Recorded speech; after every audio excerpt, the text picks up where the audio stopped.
Одземање на Попова шапка од Елем, изработка на урбанистички план за центарот инвестиции, се дел од главните барања на иницијативата да ја спасиме Попова шапка, кој денеска на мирен протест ги упатија до градските и централните власти. Учесниците го блокираа патот ето во Попова шапка 15 на минути, изразувајќи го револтот од, како што рекоа, уништувањето на најпотенцијалниот туристички ресурс во земјава. Владата веднаш да ја разгледа можноста за објавување на меѓународен оглас за да се побара концесионер.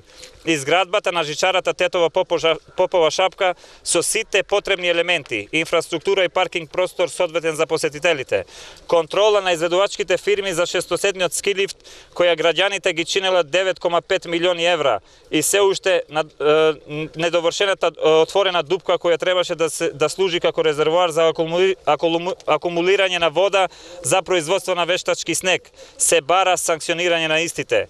Детален урбанистички план, кој толку многу мандати се ведува, но не се реализира. План кој представува обврска на општина Тетово. План кој е основна алатка за отварање на потенцијалот за инвестирање на страна на странските инвеститори и развој на општината. Ние, како иницијатива, мислиме дека демократскиот и институционалниот начин за решавање на ова прашање од сега па натаму не е продуктивен. Па затоа конечно одлучивме дека билатералните средби со претходно споменатите актери се непотребни и губење на време, така што од сега натаму немат да бидат дел од планот за нашите активности. Нашиот став е да го издигнеме ова прашање на друго ниво, преземајќи други посериозни мерки за конечно да посветиме посебно внимание на ова прашање. Затоа, како што и најавите пред една недела, единствениот начин за действување е да се стави ултиматум на владата и на премиерот на Република Македонија да дојдат и да го поседат овој туристички центар, а преку тоа да се истакне едно од нашите главни барање – одземање на правото за управување, односно уништување на компанијата Елем со туристичкиот центар Попова шапка. Дека Попова шапка е најголем туристички потенцијал, говорат и многу студии изработени за центарот, истакнаа дел од учесниците.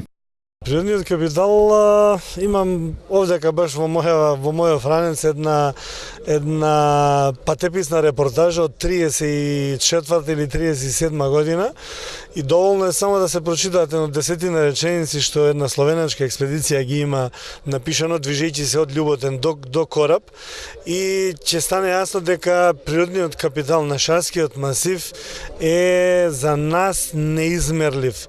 Значи, она што го нуди целиот масив со шапка како предводник, пошто прво тука почнал туризмот, нели, е навистина огромен. И сметам дека во идниот период ќе биде добро, тоа добро се изанализира, добро да се извагаат, нели, сите можности од аспект на она што значи изнаоѓање на правилно решение и конечно туризмот во Шарпланинскиот масив да заживи, а со тоа сигурен сум и во цела Македонија. Колку тоа ќе значи, нели, за економијата, за развојот на Тетово? Па значи една студија што група тетовчани ја работевме претходниве година и пол, покажува дека капацитетот на шапка без да биде пребукиран, да кажеме како Банско што е сега, се движи некаде во рамките околу 50.000 скијачи дневно. Сега, сите други економски анализи, ако ги повржеме само со цената на чинење на една дневна карта, сам по себе ќе покаже, нели, колку е голем тој капацитет. Нормално, со сите други пратечки активности што треба да, нели, за да центарот биде центар. Меѓутоа, како показател, бројот на скијачи дневната карта ја дава првичната слика за исплатливост, односно за потребата ова да биде и може да биде светски центар.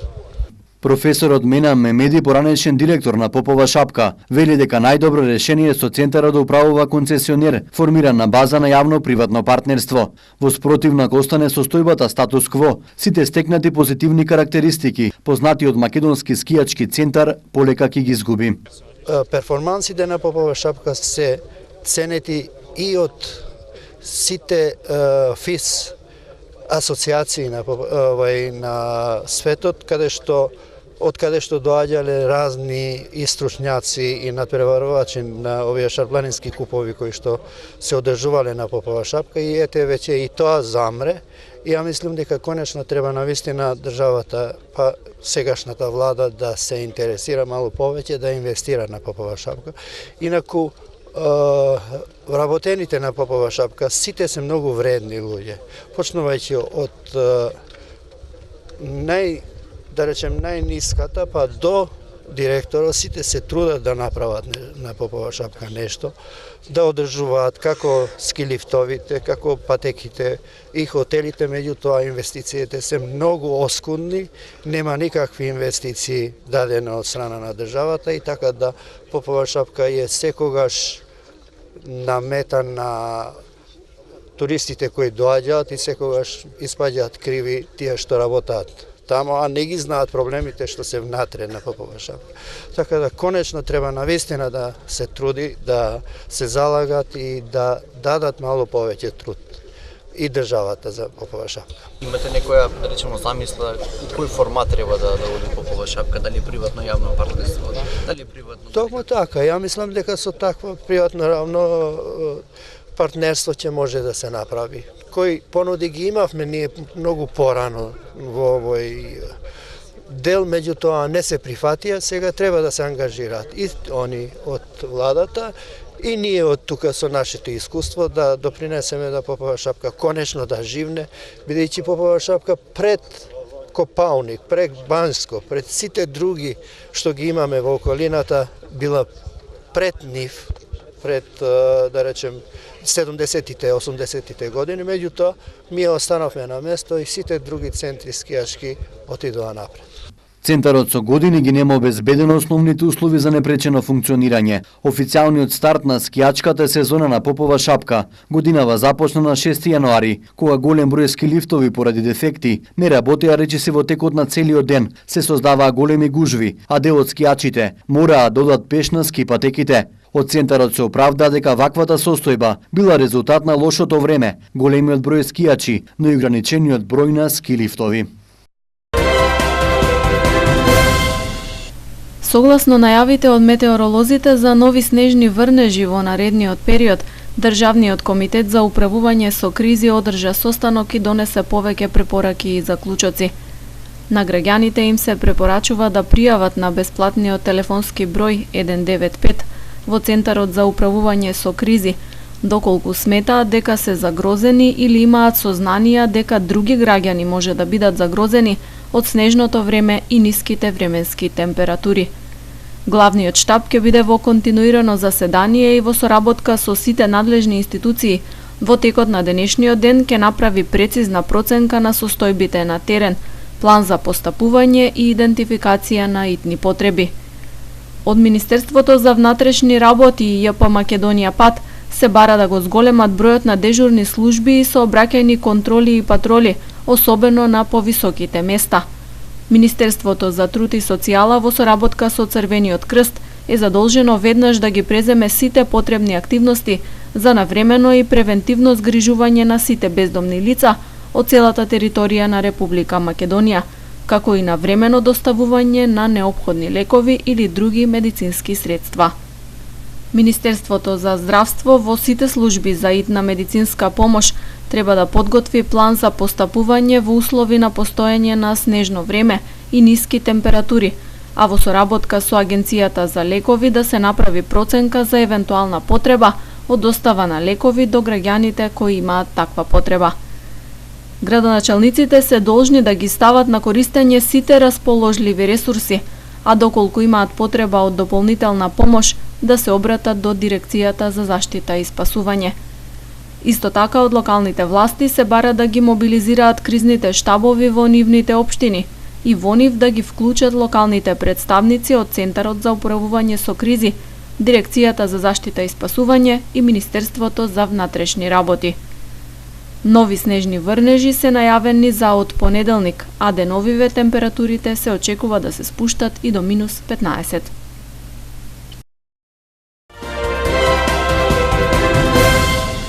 Објаснувајќи го процесот на промена на името и заблагодарувајќи му се на народот за товарот што го носел за промена на името, премиерот на Република Македонија денес ја одржа првата пресконференција по изгласувањето на уставните измени. Тој во обраќањето пред медиумите испрати порака дека Македонија мора да оди напред и реформите мора да продолжат. Ја чувствувам и ја разбирам и горчината, но и гордост на секој граѓанин од огромното мнозинство за одлуката да се прифати овој исчекор за доброто и едината на нашата земја и за нашиот народ. Горчината ја оставаме во минатото и со гордост гледаме во едината. Напишавме историја и ги отворивме новите бели страници на нашата иднина. За испишување на нова реалност, новата перспектива на Република Северна Македонија, земја членка на Европското и Евроатлантското семејство. Ке пристапиме кон двете најмокни организации во светот, како полноправна членка, како независна и горда земја. Сега нашето пристапување во НАТО, кое веќе е во тек, ќе продолжи со зголемен интензитет и со јасен исход. Го очекуваме и почетокот на преговорите за членство во Европската Унија. Тоа е еднината која што на сите граѓани им гарантира безбедна, стабилна, економски силна држава. Македонското собрание вчера ги усвои уставните измени кои произлегуваат од договорот со Грција за решавање на спорот за името, со што македонската страна ја исполни својата обврска од договореното, а сега на потек е грчкиот парламент да го ратификува договорот, со што ќе се отвори патот за интегрирање на земјава во Европската Унија и НАТО. Македонија согласно договореното ќе се преименува во Република Северна Македонија, а државјанството станува македонско, државјанин на Република Северна Македонија, но тука е прифатен амандманот на Уставниот закон, на БЕСА, со кој се појаснува како ќе гласи за граѓаните албанци на албански јазик и ќе се утврди во сите закони каде што е тоа потребно. На седницата не присуствуваше пратеничката група на ВМРО ДПМН. Извршниот комитет на партијата вчера цел ден заседаваше, а по изгласувањето на измените партискиот лидер Христијан Мицкоски излезе со барање веднаш да се распушти собранието и да се распишат вонредни парламентарни избори, заедно со председателските. ВМРО ДПМН не ја поддржува промената на Уставот со цел промена на уставното име на Република Македонија, промената на идентитетот, културата и историјата.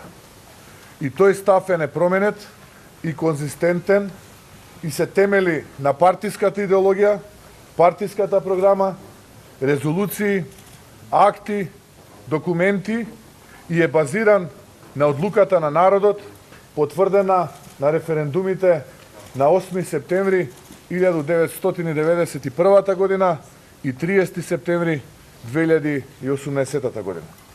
Второ, ВМРО ДПМН смета дека промената на Уставот со цел промена на уставното име, промената на идентитетот, историјата, културата и образованието се направи на противуставен, противзаконски, нелегитимен, насилен и криминален начин. ВМРО ДПМН ќе стори во иднина се што е во негова моќ оваа неправда да биде исправена. ВМРО ДПМН бара веднаш распуштање на парламентот и одржување на воредни парламентарни избори заедно со претседателските избори, според законските прописи и врз основа на минатото искуство.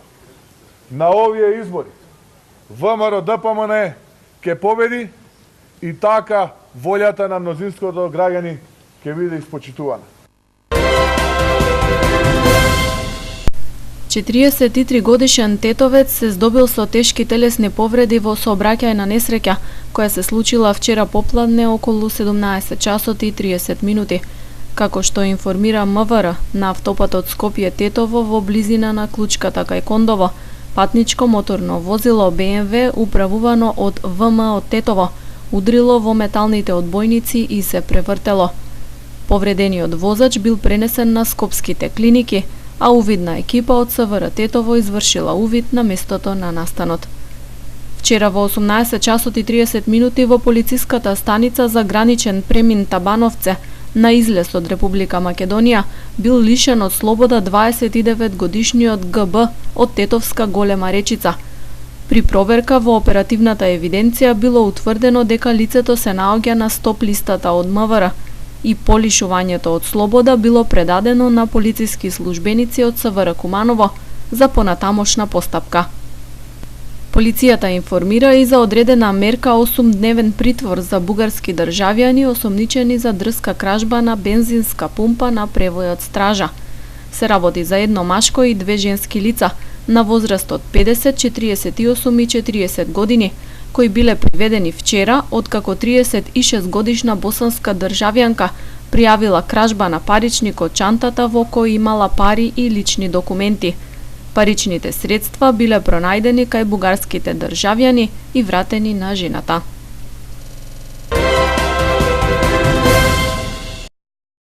Православните христијани кои се водат по јулијанскиот календар утре недела 13 јануари ќе пречекаат православна нова година. По тој повод бдение ќе се служи во соборниот храм Свети Кирил и Методи во Тетово со почеток во 21 часот.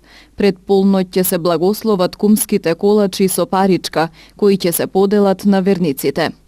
Наредниот ден, кај народот познат како Василица, ќе биде отслужена утрена со литургија на Свети Васили Велики, а ќе биде одржан благодарствен новогодишен молебен во сите цркви. И оваа година жителите на населеното место Копанце ќе останат верни на својата долгогодишна традиција на чествување на големиот православен празник Василица. Маскирани жителите од ова село со музика тргаат од домот на годинешниот кум, кој е задолжен за организирање на настанот, а предводени од невестата и младоженецот.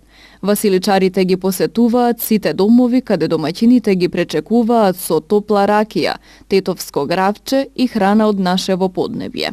Дел од граѓаните православна нова година ќе дочекаат со музика, песни и ора во угостителските објекти.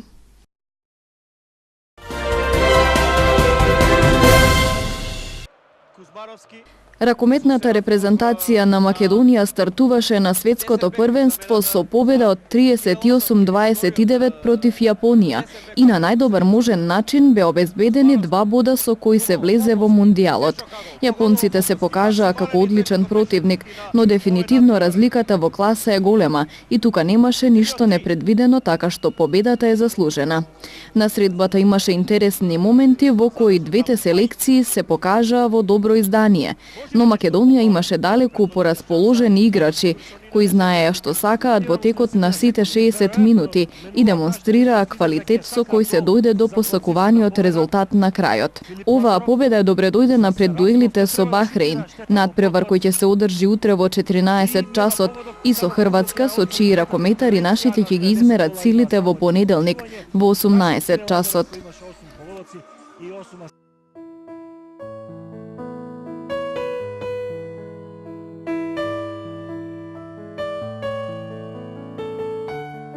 Денес имавме претежно облачно време со појава на утринска магла по котлините. Дуваше слаб до умерен северозападен ветер. Температурите се движеа во интервал од -14 до -5 степени Целзиусови.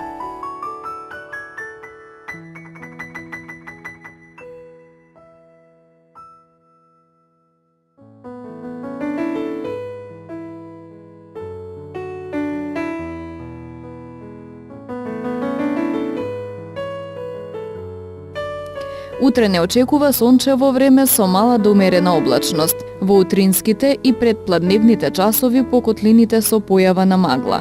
Во текот на денот облачноста повремено ќе се зголемува. Температурите ќе се движат во интервал од -15 до -6 степени Целзиусови.